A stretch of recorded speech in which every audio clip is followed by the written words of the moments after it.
Bienvenue sur le podcast La Table des Experts par l'Agence d'attractivité des métiers. Aujourd'hui, j'ai testé le métier de déconstructeur avec Flavien ici présent. Je vais lui poser plein de questions pour pouvoir vous aider et découvrir un peu plus ce métier. On va commencer par la partie formation. Flavien, est-ce que tu peux me dire quelle est la formation pour devenir déconstructeur? Alors c'est un métier extrêmement récent, donc des formations, il n'y en a pas beaucoup pour l'instant. On apprend plutôt sur le tas, mais on a appris ce matin qu'il y avait un CAP déconstructeur sur Toulouse qui devait ouvrir et avec l'AFPA. Donc n'hésitez pas à prendre contact avec eux. Ce serait pas mal d'avoir des qualifications sur le sujet. Il y a beaucoup de choses qui vont apparaître dans les années à venir. Ça va extrêmement vite. On est vraiment sur des métiers qui sont nouveaux et émergents. Donc il y a de la place à prendre déjà. C'est une bonne chose.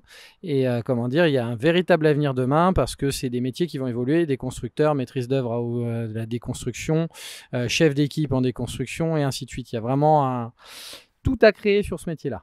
À défaut d'avoir une formation pour l'instant, ou tout du moins qu'elle l'ouvre, est-ce que si on veut être déconstructeur, il y a des formations ou des habilitations qu'on peut déjà avoir pour pouvoir être sur le terrain? Alors, habilitation électrique, c'est bien, au minimum celle de manœuvre. Si on est plaquiste, c'est encore mieux parce que ça permet de faire de la préparation au second œuvre. Pour travailler chez moi, ce qui est bien, c'est un casse-grue parce que ça permet de travailler avec le camion et de pouvoir charger les matériaux. Techniquement, il n'y a pas de grosses habilitations spécifiques à avoir. Après, quand il y a de la plomberie, en général, on fait venir le plombier en amont pour qu'il vienne purger les circuits. Quand c'est de l'élec, en général, on fait venir un électricien en amont qui vient sécuriser l'intégralité de l'installation, ce qui fait que nous, derrière, on peut venir démonter les prises, démonter les grosses armoires électriques et ainsi de suite. On va parler de la mixité homme-femme dans le métier de déconstructeur. Est-ce que c'est un métier où on croise des femmes? Pour l'instant, j'en ai pas chez moi. J'ai pas connu beaucoup de déconstructeurs jusqu'à maintenant.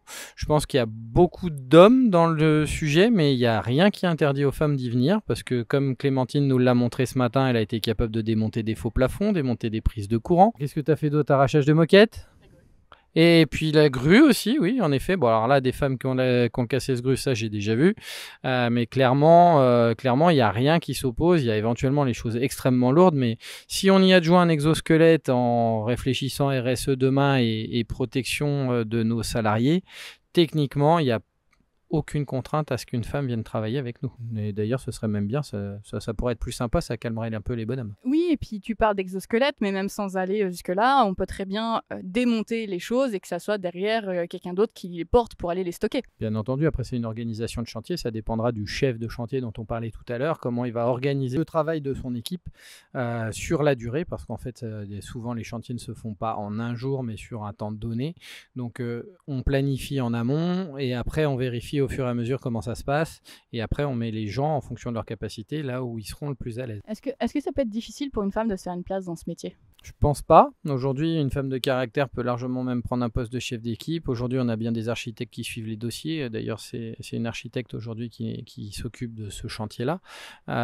Il faut quelqu'un qui a quand même un peu de caractère. Quelqu'un qui n'en a pas aura peut-être plus de mal face au bonhomme à s'imposer. Mais sinon, techniquement, il y a aucune contrainte à ce qu'une femme vienne et qu'elle dirige même un chantier. Oui, c'est vrai qu'en général, on les voit plutôt sur le côté direction de chantier plus que sur les postes vraiment main-d'œuvre. Bah non, parce que hier, j'étais avec une économiste de la construction qui était peintre avant. Alors par contre, elle a eu des petits problèmes de santé, ce qui fait qu'elle a été obligée d'arrêter, mais elle a été peintre en bâtiment. Alors, qui dit femme dit toilettes, puisque forcément, des fois, il faut aller aux toilettes tant pour se soulager, mais aussi en période de règles pour pouvoir changer de protection. Est-ce que les toilettes sont facilement accessibles sur les chantiers quand on est déconstructeur? Je crois que tu les as trouvées tout à l'heure, non? Ouais, alors moi je les ai trouvées parce qu'effectivement vous avez des super toilettes en bas qui sont encore fonctionnelles. D'ailleurs ils ont fait la blague de c'est bon on n'a pas enlevé les portes, mais moi c'est pas un souci de toute façon. Je dis tant que l'eau elle marche tout va bien. Mais est-ce que du coup il y a facilement des toilettes sur les chantiers parce que comme c'est de la déconstruction, forcément il y a normalement des toilettes déjà présentes dans les bâtiments. Alors là dans ce cas-là il y a des toilettes ici qui sont prévues, mais sinon on construit une base vie et dans ces cas-là on va prendre les WC extérieurs qui vous savez les petites cabanes des festivals etc. Où on va faire pipi et ça sent pas très bon. Mais techniquement, dans une déconstruction, dans les chantiers où nous allons, souvent il y a des toilettes et ça va être la dernière chose qu'on va démonter de façon à ce que tout le monde puisse les utiliser jusqu'au bout. Est-ce que le métier a un équivalent féminin en termes de nom? Je l'ai pas encore trouvé. Clairement, déconstructrice, ça peut être pas mal, non? Qu'est-ce que vous en pensez? À vous de répondre en commentaire sous la vidéo. Dernière question dans cette catégorie qui est tant pour les femmes que pour les hommes, c'est la question de la charge mentale, mais aussi de réussir à avoir une vie de famille. Est-ce que quand on est déconstructeur, on peut réussir à avoir une vie personnelle, une vie de famille à côté? Alors techniquement, aujourd'hui, je vois pas pourquoi on pourrait pas avoir une vie. Si on n'est pas le patron de la boîte, je vais préciser quand même cette petite notion avec des guillemets. Après, quand on est salarié de l'entreprise, vous venez, vous faites votre semaine de 4 jours, puisque on est principalement sur de la semaine de 4 jours. Donc déjà, vous avez des week-ends de 3 jours. Donc ça, c'est pas mal. Et derrière, les horaires, vous partez par contre tôt le matin, vous déposerez peut-être pas vos enfants, mais par contre, vous pourrez aller les chercher le soir. On va parler de la différence entre salarié et indépendant dans le métier de déconstructeur. C'est un métier qui s'exerce essentiellement en salariat ou en indépendant plutôt? Alors là, c'est une bonne question. Je sais pas, il pourrait y avoir de l'auto-entreprise. Je vois pas pourquoi il pourrait pas y en avoir, mais par contre, ça va être sur des petits dossiers. Donc après, ça va être sur de la maison individuelle, sur une pièce à démonter ou des choses comme ça. Par contre, sur un sujet d'ampleur comme sur celui qu'on est aujourd'hui, donc les 1000 mètres carrés, on peut pas être tout seul. Donc ça va être plutôt des salariés avec une entreprise ou pourquoi pas d'ailleurs des associations d'insertion qui le font de plus en plus et qui le font bien. Nous, on a fait le choix de travailler plutôt avec une association d'insertion avec nous en partenariat pour que ça aille plus loin. Et pour que ça corresponde à nos valeurs. C'est plutôt quoi comme type de contrat en salariat? C'est plutôt du contrat stable, du contrat plutôt précaire? Alors là, en ce moment, je suis en train de revoir ma copie. Moi, j'étais plutôt basé CDI. Clairement, la conjoncture fait que c'est compliqué d'avoir une grosse masse salariale sur l'entreprise. Donc, l'idée, ça va être d'avoir des associations à côté de soi pour pouvoir les rémunérer. Donc, comme ça permet d'avoir une flexibilité, d'avoir de l'intérim, des choses comme ça. On va avoir par contre un chef d'équipe qui va être de chez nous, qu'on aura formé et qui va gérer les équipes.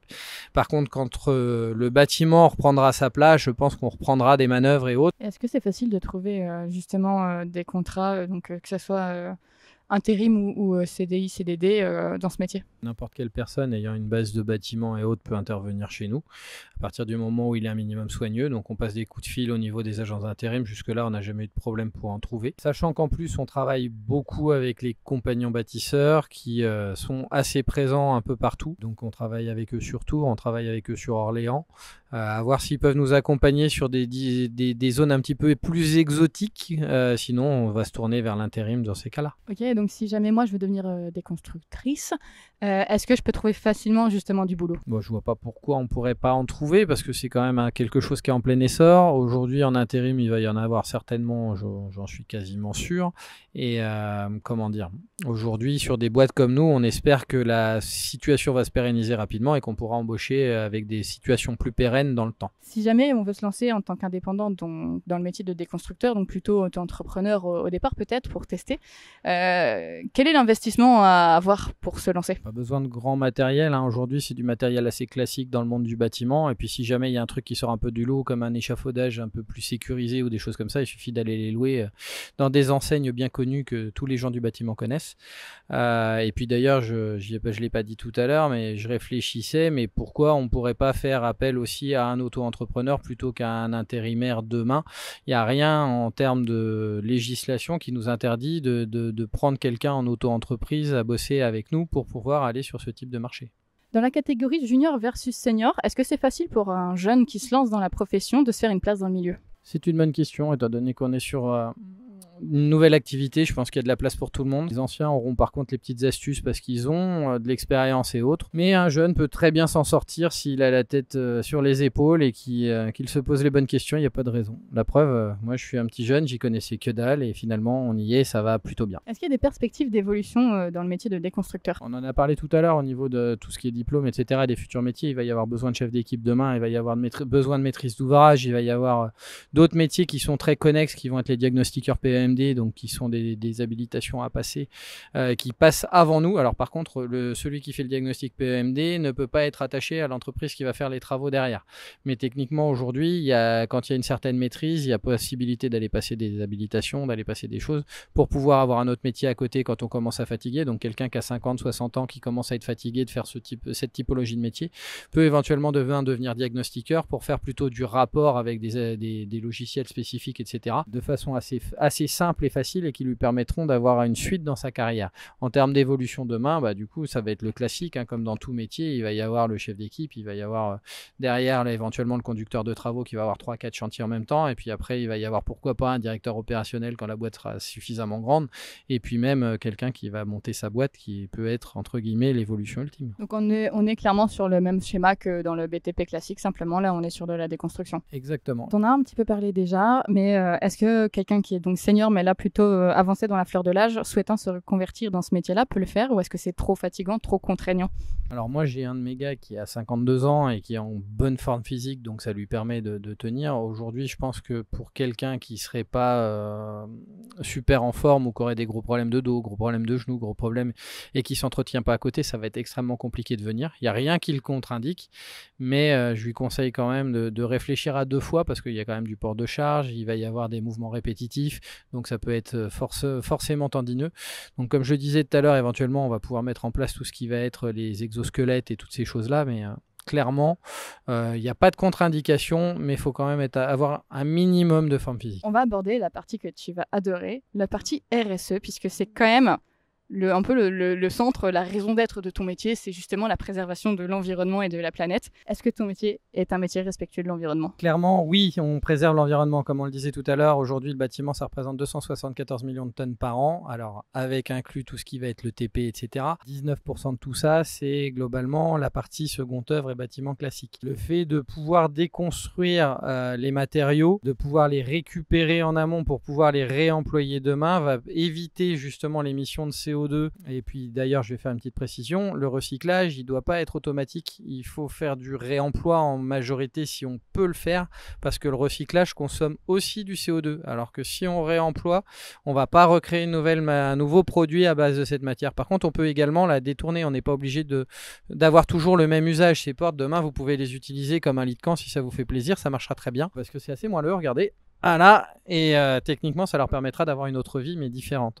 Donc oui, on a un métier particulièrement environnemental, particulièrement important. Enfin, c'est ma vision des choses, clairement. Et en plus, nous, on le couple avec la gestion des matières, en les extrayant et en les emmenant dans les bons flux et dans les bons endroits de collecte, de façon à ce qu'on ait vraiment quelque chose qui soit le plus vertueux possible et avoir un impact le minimum possible. Oui, et puis quand tu ne peux pas mettre classiquement à recycler, effectivement, tu mets à revendre ou à donner. Clairement, aujourd'hui, nous, tout ce qu'on peut donner à des associations dont on parlait tout à l'heure, les compagnons bâtisseurs, pour aider les gens qui sont en mal logement à réhabiliter leur maison, et ben ça a du sens pour nous. Clairement, l'autre jour, j'ai été redéposé du parquet. Il y avait un monsieur qui venait de faire les chambres avec du parquet qu'il avait récupéré d'un chantier qu'on avait fait sur Tours.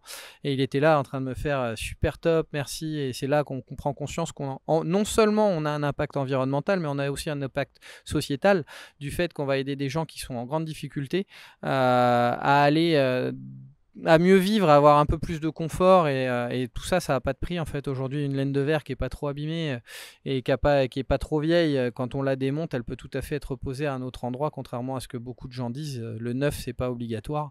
On peut réussir à faire des choses sympas. Moi, j'ai retapé par exemple mon bureau avec une partie de plaques de réemploi, de plaques de placo. Je vois pas la différence une fois que c'est enduit avec une plaque neuve. Alors après, c'est pas toujours facile de les extraire correctement. Clairement, aujourd'hui, faut vraiment que ce soit usé pour que nous on aille jeter. Donc on va toujours essayer de proposer, même quand c'est usé. Là, je pense aux plaques de faux plafond. Si on peut trouver un EHPAD, d'ailleurs, si vous en connaissez, là, on a des plaques qui sont un petit peu fatiguées, mais qui sont quand même utilisables, qui vont avoir une rénovation dans 2 ou 3 ans, qui sont sur un projet, mais qui aujourd'hui ont quand même des dalles qui sont mouillées, un peu tachées et autres. On peut avoir des possibilités de leur filer du matériel pour que l'établissement soit plus décent pour leurs patients. Je pense aussi au vestiaire des associations sportives.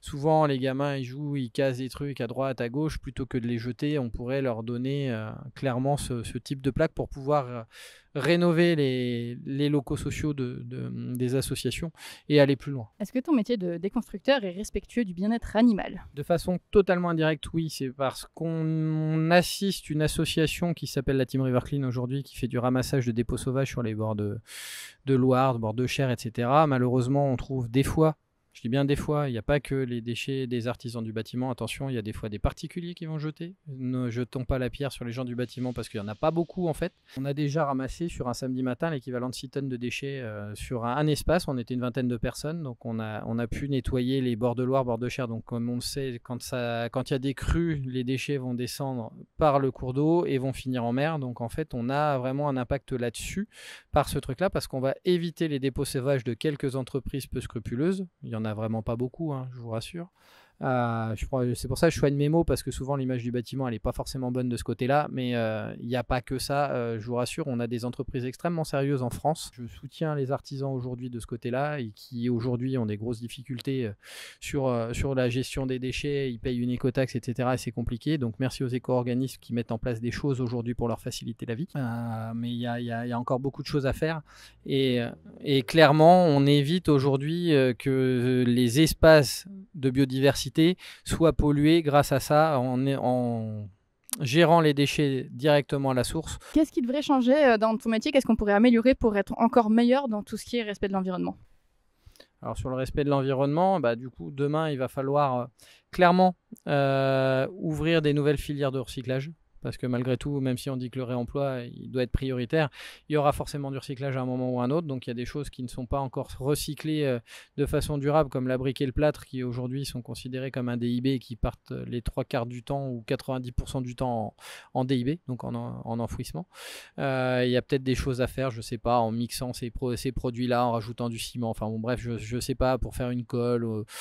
Bon, après, il y a des ingénieurs qui sont là pour ça et qui vont nous sortir des trucs de fou dans quelques temps.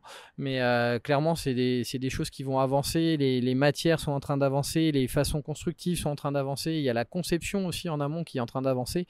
Et nous, dans notre métier, demain, c'est d'essayer de les conseiller sur des méthodes constructives, pourquoi pas. Moi je pense toujours aux huisseries de porte que je trouve débiles, qui sont prises dans le béton, donc on est obligé de les couper les 3/4 du temps, alors qu'on pourrait faire des petits inserts métalliques pour les glisser dedans et ensuite on vient monter les rails. Ça permettrait d'être beaucoup plus simple et de pas se prendre la tête. On peut essayer d'accompagner les gens, les archis, les créateurs de matériaux sur ces parties-là, parce qu'on perd du matos pour rien des fois, pour un truc tout con. Est-ce que le métier de déconstructeur est un métier où on se soucie du bien-être du collaborateur? Moi, je rêve pour l'instant de pouvoir investir dans des exosquelettes. C'est encore un peu cher pour moi, donc on va regarder. A priori, la CARSAT prendrait une partie en charge, donc il va falloir que j'aille me renseigner un petit peu plus en avant. Clairement, aujourd'hui, le but, c'est d'essayer d'améliorer leurs conditions de travail, leurs conditions de vie, en tout cas chez nous. Clairement, les exosquelettes sont une piste. Il y a aussi les brouettes motorisées sur chenilles pour éviter les escaliers. Il y a les monts de charge. Il y a plein de choses en fait qui sont à mettre en place pour qu'ils se sentent bien. Donc oui, aujourd'hui, comme c'est un métier qui est alors moins pénible qu'une démol classique où on tape dedans comme un bourrin, on prend après l'appel, on charge et ainsi de suite, on a quand même une activité qui est physique, qui est prenante, donc il faut essayer de les soulager au maximum au niveau du dos, au niveau des genoux, etc. pour que ce soit durable pour eux et que s'ils aiment ça d'ailleurs, ils puissent le faire toute leur vie. On va parler intelligence artificielle. Est-ce que l'intelligence artificielle a un impact justement dans ton métier? Alors à ce jour, je pense pas, mais si j'étais plus intelligent que je ne le suis, je pense que j'aurais 2-3 idées pour quand on nous file les dossiers pour calculer par exemple plus facilement les temps de dépose, etc. L'intelligence artificielle, on y viendra, de toute façon elle est déjà en train d'arriver pleinement, clairement dans le bâtiment pour tout ce qui est les économies de la construction, les maîtres-heures, même ChatGPT pour rédiger par exemple les CCTP dans les appels d'offres. Je pense que les intelligences artificielles vont encore progresser, bientôt elles auront même peut-être un système de raisonnement réel qui permettront par exemple de créer des modes déconstructifs auxquels on n'a pas pensé. Essayer de se projeter, je pense que clairement demain le métier va encore évoluer, va changer, enfin de toute façon c'est tous les métiers. Dernière partie, on va parler accessibilité des métiers par rapport au handicap. Donc je vais te citer des handicaps, des troubles ou des pathologies. L'idée c'est que tu me dis si ton métier est possible, impossible ou possible avec des adaptations, si oui lesquelles, même s'il n'existe pas encore. Si je te dis handicap moteur, est-ce que c'est possible de faire le métier de déconstructeur? Alors tout dépend à quel niveau moteur, hein. Je pense que s'il manque un bras, on peut toujours travailler à faire des choses parce qu'on peut voir sur TikTok des gens qui sont extrêmement impressionnants de dextérité parce qu'ils ont appris à compenser et autres. Aujourd'hui, je pense qu'il faut donner la chance aux gens de nous montrer ce qu'ils sont capables de faire avant de dire c'est pas possible. Si je te dis handicap visuel, là par contre, je pense que ça va être compliqué. Alors après, peut-être que l'intelligence artificielle dont on parlait tout à l'heure ingénieur va inventer un nouveau truc où ils vont pouvoir réussir à mettre, j'en sais rien, des systèmes de vibration, etc., qui leur permettront de se repérer. Je sais pas. Clairement, aujourd'hui, je pense que c'est pas jouable, mais dans quelques années, avec l'évolution de la science, de tout ça, pourquoi pas. Enfin, faut pas se fermer encore une fois les portes. Sur un chantier, il y a des câbles qui pendent quand on fait de la déconstruction, il y a des choses par terre le temps qu'on les range. Si on ne voit pas, niveau sécurité, c'est quand même un peu compliqué. C'est ça, c'est pour ça que je dis aujourd'hui, je ne pense pas, mais dans le futur, on sait jamais, il y a des évolutions techniques qui peuvent arriver et on sait jamais. Si je te dis handicap auditif. Ça va être compliqué, peut-être même plus que d'autres, parce qu'aujourd'hui, quand il y a un gros bruit, parce qu'il y a un truc qui se casse la gueule, etc., il va peut-être pas l'entendre et c'est là où l'accident peut arriver. Ça peut être extrêmement compliqué s'il l'entend pas. Oui, alors il y a ça, mais il y a aussi le fait de ne pas se mettre dans une zone où il y a justement des risques de chute, de plus faire attention à son environnement de travail en termes de sécurité. Et tous les sourds ne sont pas sourds total. C'est-à-dire qu'il y en a qui sont appareillés et justement avec une sensibilité aussi de l'appareil qui permet de compenser. Et moi je suis parti sur le sourd total, mais avec un appareil et autres, il n'y a pas de sujet pour moi de ce côté-là. On va parler des troubles 10. On va commencer par la dyscalculie. Est-ce que c'est gênant d'être dyscalculique dans ton métier? Tout simplement, non, il n'y a pas de calcul chez moi. Est-ce que c'est gênant d'être dyslexique dans ton métier? Il va mettre un peu plus de temps à lire son rapport, mais techniquement, il est capable de voir les notices quand même en y mettant plus de temps, donc pas de sujet parce que c'est pas là-dessus qu'on le pénalisera. Oui, et puis on peut trouver des tutos vidéo aujourd'hui sur absolument tout type de machines, même sur les tracteurs maintenant, donc je pense que ça devrait aller. Exactement. Aujourd'hui, Google est ton ami. Si je te dis dysorthographique, est-ce que c'est gênant dans ton métier? Il n'y a pas de problème particulier. Aujourd'hui, j'ai un 10 chez moi, aujourd'hui, qui travaille pour nous, c'est mon chauffeur.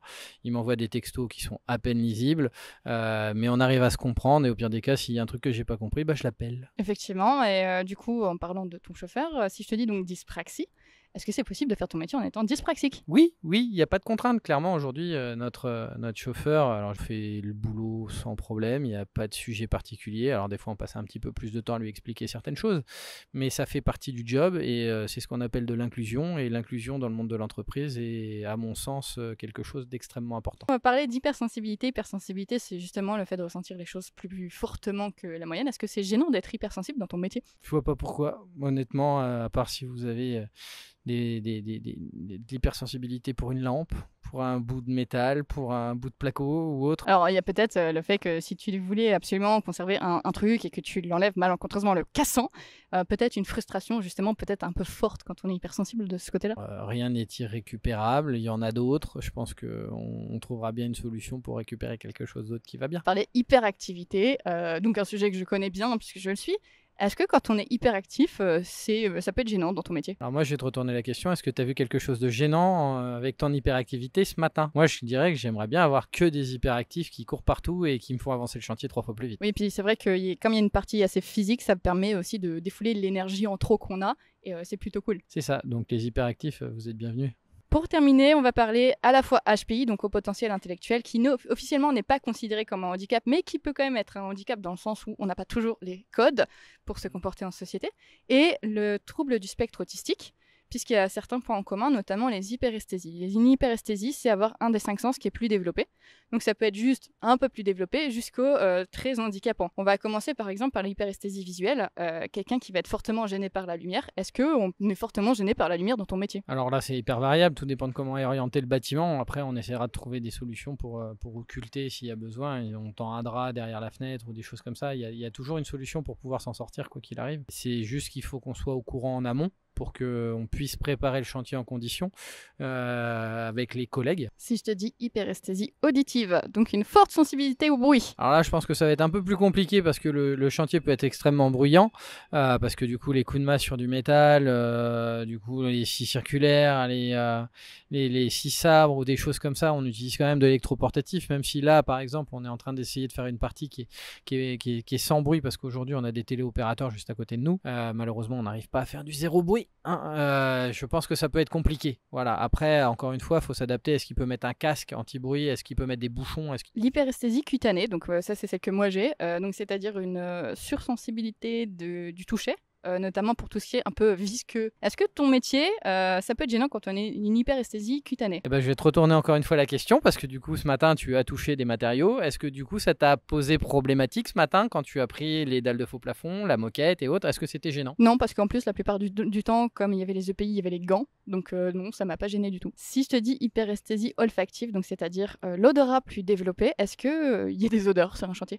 Ouais, techniquement, il y a forcément des odeurs. Déjà, l'odeur de brûlé quand on va utiliser une disqueuse. Il y a aussi quand on démonte un toilette ou des choses comme ça où c'est pas toujours super ragoûtant, hein. J'ai même un de mes apprentis qui me fait « Mais moi, jamais, je veux bien monter un toilette neuf, mais jamais je vais toucher un toilette sale !» Dernier point que je voudrais aborder sur la partie accessibilité handicap, donc toujours par rapport aux troubles du spectre autistique et au HPI, c'est le côté routine. Parce que quand on a un trouble du spectre autistique, on aime bien justement que ça soit bien organisé et que ça ne sorte pas de la routine. Tandis que quand on est HPI, on déteste la routine, on a besoin de changer en permanence. Est-ce que c'est compatible avec ton métier? Encore une fois, on peut travailler avec un peu tout le monde, c'est une question d'organisation. Si on veut une routine, par exemple, on va filer une tâche permanente à quelqu'un qui va avoir un syndrome autistique ou autre. Par exemple, il faut démonter les moquettes, il va faire toutes les moquettes du bâtiment, par exemple. Ensuite, on lui redonnera une tâche assez simple, enlever toutes les plaques de faux plafond du bâtiment, il va toutes les enlever et ainsi de suite, et on l'emmène jusqu'à la fin de la tâche. Et à partir de là, ça va aller. Donc, on a des activités qui peuvent permettre de recevoir des personnes en situation de handicap. Ok, donc pour le HPI qui lui déteste la routine. Globalement, je vois pas pourquoi il pourrait pas venir chez nous, parce que par contre, faut qu'il prenne une tâche, il finit la tâche jusqu'au bout. Merci beaucoup pour ta participation et nous avoir fait découvrir ton univers qui est génial et qui, franchement, tu œuvres pour le bien-être de nos enfants et le fait qu'ils aient encore une planète, donc c'est quand même vachement cool. Il y a également la vidéo principale de 4 minutes 30, la quinzaine de vidéos format TikTok et le live questions-réponses, donc allez les voir et on se dit à bientôt pour un prochain test métier.